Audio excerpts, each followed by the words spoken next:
आज आम्ही म्हणतोय की आम्ही 2100 देणार, पण ते करत असताना आम्ही सगळ्या कॅल्क्युलेटिव्ह हे करून आम्ही ती आणणार 100%. 5 वर्षाचा आमचा जाहीरनामा आहे आणि महायुतीचं सरकार ते करणार. मुळात मूळ गोष्ट ही आहे की आजपर्यंत अशा पद्धतीची स्कीम ही कुठल्याही सरकारने महिलांसाठी आणलेली नव्हती. ती महाराष्ट्र राज्यातून आणली. मी महाराष्ट्राचं म्हणते, मी महाराष्ट्र, आपण महाराष्ट्राच्या सरकारबद्दल विचारतो म्हणून मी महाराष्ट्रातलं म्हणते. आणि ही यशस्वीरित्या आम्ही ती इम्प्लिमेंट करतोय, ती राबवतोय. सर्वप्रथम प्राधान्य आमचं हे आहे खरं तर की ती योजना यशस्वीरित्या राबवणं. ज्या 2.5 कोटी महिलांपर्यंत आम्ही पोहोचलोय त्या महिलांपर्यंत ही योजना अधिक सक्षमपणे म्हणजे फायनान्शियल लिटरसी त्यांच्यामध्ये आणणं, ह्या सगळ्या गोष्टी एकत्रितपणे आम्ही राबवतोय. आणि 2100 हा त्याच्यातला एक भाग आहे. फक्त 1500 देऊन थांबायचं नाहीये का 2100 देऊन थांबायचं नाहीये. ते 2100चे त्यांना किंवा 1500चे 15,000 किंवा 21,000 किंवा 1.5 लाख किंवा 2 लाख कसे करता येतील यासाठीचा संबंध म्हणजे ह्या योजनेची आकारणी आहे. त्याच्यामुळे 1500 2100 शेवटी सरकारने ठरवलं तर कालांतराने ते होणारच आहे, त्याच्यामध्ये काही दुमत असण्याचं कारण नाही. पण एखादी स्कीम ज्या वेळेला आणतो ती स्कीम आपण फार दूरदृष्टीने आणलेली असते. त्याच्यामुळे त्याच्यामध्ये फक्त तो लाभ त्यांच्या महिना टू महिना त्यांच्या खात्यामध्ये जाणं या व्यतिरिक्त त्यांना आर्थिकरित्या त्यांना सक्षम करणं म्हणजे फायनान्शियल लिटरसी त्यांच्यामध्ये आणणं हा त्या योजनेचा एक मूळ गाभा. तर आपण पाहिलेलं असं लाडक्या बहिणींसाठी मोठी अपडेट महिला व बालविकास मंत्र्यांनी दिलेली आहे. लाडकी बहीण योजनेचे आतापर्यंत तुमचे 9 हप्ते जमा झालेले असतील. तुमचे टोटल 9 हप्ते आलेत का कमेंट बॉक्समध्ये नक्की सांगा. आणि मार्च आणि फेब्रुवारीचे देखील तुमचे 3,000 रुपये जमा झालेले असतील. तुमचे पैसे आले असतील फेब्रुवारी आणि मार्च महिन्यापर्यंतचे तर आले धन्यवाद म्हणून नक्की पाठवा, जेणेकरून ही सर्वांना माहिती समजेल. आता तुम्ही एप्रिल महिन्याच्या पैशाबद्दलची वाट पाहत असाल. एप्रिलचा 10वा इन्स्टॉलमेंट 10वा हप्ता कधी जमा होणार आहे त्याबद्दलची माहिती आपण व्हिडिओच्या शेवटी पाहणार आहोत. त्यासाठी हा व्हिडिओ खूप महत्त्वाचा आहे, शेवटपर्यंत नक्की पाहत राहा. तर बघा महिला व बालविकास मंत्र्यांनी काय अपडेट दिलेली आहे ती डिटेलमध्ये आपण पाहणार आहोत. त्यासोबत एप्रिल महिन्याचे पैसे कधीपर्यंत येऊ शकतात ती देखील अपडेट पाहणार आहोत. तर काय म्हटलंय त्यांनी आपण पाहूयात. व्हिडिओच्या सुरुवातीला देखील तुम्ही पाहिलेलं असेल, एका कार्यक्रमामधून ते लाईव्ह बोलत होते. तर बघा योजनेबाबत अनेक गैरसमज जे आहेत निर्माण करण्यात आलेले आहेत असं त्यांनी म्हटलं. या योजनेचा एकही निकष बदलण्यात आलेला नाही अशी देखील माहिती त्यांनी दिली. एका लाभार्थीने 10 जणांचे नाव टाकले असेल तर त्यांना वगळण्यात येत आहे. बघा या ठिकाणी एकाच लाभार्थ्यांनी एकाच आधार कार्डवरनं असेल किंवा वेगवेगळ्या आधार कार्डवरनं अशा पद्धतीने फॉर्म भरलेले असतील तर त्यांना वगळण्यात येत आहे. या योजनेबाबत अनेक गैरसमज निर्माण करण्यात आले आहेत असं त्यांनी म्हटलं. इतर योजनेच्या तुलनेमध्ये लाडकी बहीण योजनेला 1 वर्षाचा कालावधी पूर्ण झालेला नाही.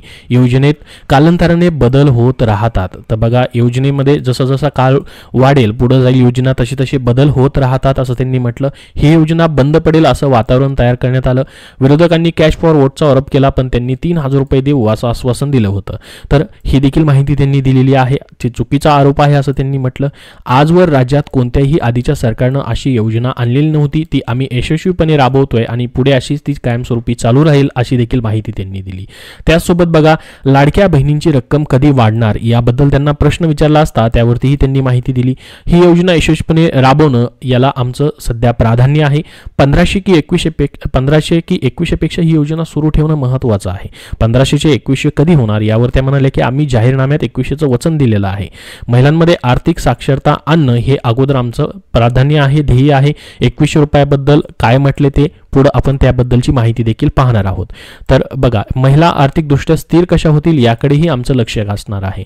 त्यासोबत त्यांनी माहिती दिली की अंगणवाडी आणि मदतनीसांच्या मानधनात आम्ही वाढ केली आहे. त्याची अंमलबजावणी आम्ही डिसेंबरपासून सुरुवात केलेली आहे. त्याचसोबत वेलफेअर स्कीममध्ये लाभ देणं हा एक भाग असतो. त्याचबरोबर महिला आर्थिकदृष्ट्या स्थिर कशा होतील याकडे आमचं लक्ष असणार आहे अशी माहिती दिलेली आहे. तर बघा आता 2100 रुपयाबद्दल त्यांनी काय म्हटलं आहे जे की तुम्हाला 600 रुपयाची वाढ केली जाणार आहे. सध्या तुमचे 1500 रुपयाने प्रत्येक महिन्याचे पैसे डीबीटीद्वारे तुम्हाला जमा होणार आहेत. तर बघा 2100 रुपये तुम्हाला वाटतं का लवकरात लवकर त्याबद्दल निर्णय व्हावा आणि 1500 रुपये देखील या ठिकाणी प्रत्येक महिन्याचे भेटत राहावे तसं वाटत असेल तुम्हाला तर कमेंट बॉक्समध्ये येस म्हणून टाईप करा, जेणेकरून सर्वांनाही माहिती समजेल. कारण की 600 रुपयाची डायरेक्टली त्यामध्ये वाढ होणार आहे. मोठा आर्थिक आधार तुम्हाला अजून भेटणार आहे. तर हे 2100 रुपयाबद्दल नेमकी त्यांनी काय माहिती दिली, अपडेट दिली ते आपण पाहूयात. परंतु 1500 रुपये तुमचे जे आहेत प्रत्येक महिन्याचे भेटत राहतील. आता सध्याच्या अर्थसंकल्पात 2025-26च्याच तुमचे 36,000 कोटी कोटी रुपये लाडक्या बहिणींसाठी त्याची तरतूद करण्यात आलेली आहे. त्यामुळे वर्षभर तर ही योजनेसाठी पूर्ण तरतूद आहे. कधीच ही योजना वर्षभर तर बंद होऊ शकत नाही आणि पुढेही चालू राहील अशी माहिती देण्यात आलेली आहे.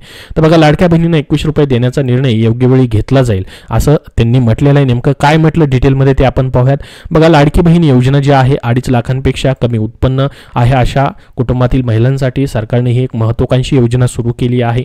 तर या योजनेअंतर्गत प्रत्येक महिन्याला डीबीटीद्वारे तुम्हाला 1500 रुपये भेटत राहतात.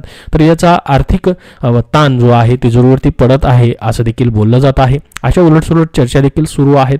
परंतु ही योजना पुढे चालूच राहील अशी स्वतः माहिती उपमुख्यमंत्री असतील, मुख्यमंत्री असतील आणि महिला व बालविकास मंत्र्यांनी दिलेली आहे की योजना आम्ही बंद करणार नाहीत. कुठल्याही परिस्थितीमध्ये लाडक्या बहिणींचे 1500 रुपये दिले जातील असं त्यांनी म्हटलेलं आहे.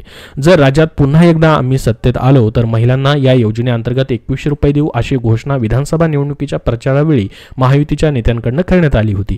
त्यानंतर विधानसभा निवडणुकीमध्ये महायुतीला स्पष्ट बहुमत मिळालं. महायुती पुन्हा एकदा राज्यामध्ये सत्तेत आली. आता 2100 रुपये कधीपासून देणार याकडे महिलांचं लक्ष लागलेलं आहे. तर या अर्थसंकल्पीय अधिवेशनामध्ये याबाबत निर्णय होऊ शकतो अशी आशा होती, अंदाज होता. मात्र अजूनही घोषणा करण्यात आलेली नाही. आता या योजनेबाबत बोलताना महिला आणि बालकल्याण मंत्री आदिती तटकरे यांनी मोठी अपडेट दिली. नेमकं काय म्हटलंय त्यांनी बघा, लाडक्या बहिणींना 21 रुपये देण्याचा निर्णय योग्य वेळी घेतला जाईल. आम्ही वचन दिलं आहे. दिलेल्या वचनापासून आम्ही फारकत घेणार नाही. ही योजना सुरूच राहणार आहे.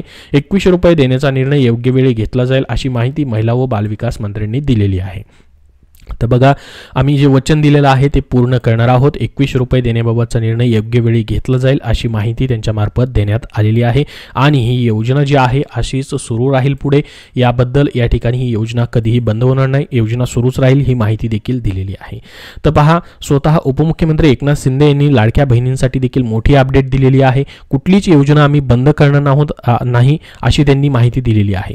तर ज्या योजना आहेत त्या सुरूच राहतील, यापुढे देखील योजना सुरूच राहतील असं म्हणत उपमुख्यमंत्री एकनाथ शिंदे यांनी लाडक्या बहिणींना शब्द दिला आहे. राज्यातील एकही पात्र लाडकी बहीण योजनेच्या लाभापासून वंचित राहणार नाही असा शब्द स्वतः त्यांनी एका कार्यक्रमामध्ये बोलताना दिला. तर राज्यातील सगळ्या योजना सुरू आहेत. मुख्यमंत्री माझी लाडकी बहीण योजना सुरू केली आहे, ती आणखी सुरू आहे. पण काही जण म्हणत होते की ही योजना फसवी आहे, खरी नाही. पण या योजनेसह लेक लाडकी योजना असेल किंवा इतर योजना देखील आहेत ती कुठलीही योजना बंद नाहीये, त्या योजना चालूच आहेत. ज्या पात्र बहिणी आहेत त्यापैकी एकही लाडकी बहीण वंचित राहणार नाही असा शब्द स्वतः उपमुख्यमंत्र्यांनी लाडक्या बहिणींना दिलेला आहे. तर तुमची योजना कायमस्वरूपी चालू राहील. जे निकषात बसत नाहीयेत त्यांचे मात्र या ठिकाणी पैसे मिळणार नाहीत हे पहिल्यापासूनच आहे. त्याच्याबद्दलची स्क्रुटनी वगैरे चालू आहे. परंतु ज्या पात्र लाडक्या बहिणी आहेत त्यांची योजना कुठेही बंद होणार नाही अशी माहिती या ठिकाणी दिलेली आहे. आता बघा, एप्रिल महिन्याची तुम्ही वाट पाहताय तर या दिवशी तुमच्या खात्यामध्ये एप्रिल महिन्याचे पैसे येऊ शकतात. बघा, लाडकी बहीण योजनेतून एप्रिल महिन्याचा हप्ता तुम्हाला या तारखेदरम्यान भेटू शकतो. ही एक न्यूजमध्ये माहिती आलेली आहे, त्यानुसार आपण पाहणार आहोत. परंतु कधीपर्यंत नेमके पैसे येऊ शकतात ती देखील माहिती आपण बघणार आहोत. बघा, सध्या संपूर्ण राज्यभर गाजलेली योजना म्हणजे महायुती सरकारनं महिलांसाठी सुरू केलेली लाडकी बहीण योजना. लाडकी बहीण योजनेवरून अनेक चर्चा सुरू आहेत. लाडकी बहीण योजनेअंतर्गत महिलांच्या बँक अकाउंटमध्ये दर महिन्याला 1500 रुपये जमा होतात. नुकताच तुम्हाला फेब्रुवारी आणि मार्च महिन्याचा जो हप्ता आहे, इन्स्टॉलमेंट आहे, तो लाडकी बहीण योजनेचा 8 मार्च रोजी महिला दिनानिमित्त या ठिकाणी जमा करण्यात आलेला आहे. तर या महिन्यातच तुम्हाला 3000 रुपये टोटल जमा झालेले आहेत. तुमचा 8वा प्लस 9वा हप्ता एकत्रित त्यांनी 2 टप्प्यामध्ये दिलेला आहे. तर एप्रिल महिन्याचा हप्ता 6 ते 10 तारखेदरम्यान महिलांच्या खात्यात जमा होण्याची शक्यता आहे एप्रिल महिन्यामध्ये, असं या न्यूजमध्ये म्हटलंय. परंतु या ठिकाणी लक्षात घ्या, जर दुसऱ्या आठवड्यामध्ये हे पैसे नाही जमा झाले, पहिल्या आणि दुसऱ्या, तर तुमचे 100% पैसे जे आहेत कधी जमा होतील? एप्रिल महिन्याच्या शेवटच्या आठवड्यामध्ये. कारण की आतापर्यंत जे पण तुमचे लाभ आलेले आहेत, हप्ते जे आलेले, इन्स्टॉलमेंट आलेले, ते महिन्याच्या शेवटच्या आठवड्यामध्ये आलेले आहेत. जसं की बघा, 3000 रुपये तुम्हाला सुरुवातीला आले होते जुलै आणि ऑगस्ट महिन्याचे, ते पैसे ऑगस्ट महिन्याच्या शेवटच्या आठवड्यात आले होते, एकत्रित 3000 रुपये जुलै आणि ऑगस्टचे. त्यानंतर सप्टेंबरला पैसे आले होते तुम्हाला, सप्टेंबरच्या शेवटच्या आठवड्यामध्ये 1500 रुपये आलेले होते सप्टेंबर महिन्याचे. त्यानंतर तुमचे या ठिकाणी ऑक्टोबर नोव्हेंबरचे एकत्रित पैसे आले, आचारसंहिता होती त्यामुळे अगोदरच पैसे आले होते ते. त्यानंतर तुम्हाला नोव्हेंबर नंतर डिसेंबरचे पैसे आले, डिसेंबरचे देखील डिसेंबर महिन्याच्या शेवटच्या आठवड्यामध्येच पैसे जमा झालेले होते. त्यानंतर जानेवारीचे पैसे आले, ते देखील जानेवारी महिन्याच्या शेवटच्या आठवड्यातच आलेले होते. तर आतापर्यंत जे तुमचे लाभ भेटत आलेले ते महिन्याच्या शेवटच्या आठवड्यामध्ये पैसे येतात. काही या ठिकाणी अपवाद पाहता, जसं की आता बघा, फेब्रुवारी आणि मार्च महिन्याचा हप्ता जो आहे तो तुम्हाला महिला दिनाचं औचित्य साधून या ठिकाणी देण्यात आलेला होता, तो लवकर दिला गेला. 8 मार्च ते 12 मार्चच्या दरम्यान हे पैसे वाटप करण्यात आलेले होते. तसंच एप्रिल महिन्याची देखील शक्यता आहे की तुमचे पैसे दुसऱ्या पहिल्या आठवड्यात येऊ शकतात. जर त्या आठवड्यात नाही आले तर महिन्याच्या तिसऱ्या आठवड्यामध्ये म्हणजे शेवटच्या किंवा चौथ्या आठवड्यामध्ये या ठिकाणी तुम्हाला पैसे जे आहेत भेटू शकतात एप्रिल महिन्याचे. आणि एप्रिल महिन्याचे पैसे तुमचे 1500 रुपयांनी या ठिकाणी भेटणार आहेत. तर 21 रुपयाबद्दल अजून निर्णय झालेला नाही. जसा निर्णय होईल त्याबद्दलची अपडेट तुमच्यापर्यंत नक्की शेअर केली जाईल. सध्या या व्हिडिओमध्ये एवढीच महत्त्वाची माहिती. याबद्दल तुमचे काही प्रश्न असतील तर कमेंट बॉक्समध्ये नक्की विचारा. हा व्हिडिओ लाडक्या बहिणींपर्यंत जास्तीत जास्त शेअर करा, जेणेकरून त्यांना महत्त्वपूर्ण अपडेट लाडकी बहीण योजनेबद्दलचं भेटेल. आणि पुढील सर्व अपडेट पाहण्यासाठी आपल्या चॅनलला सबस्क्राईब करून ठेवा. धन्यवाद.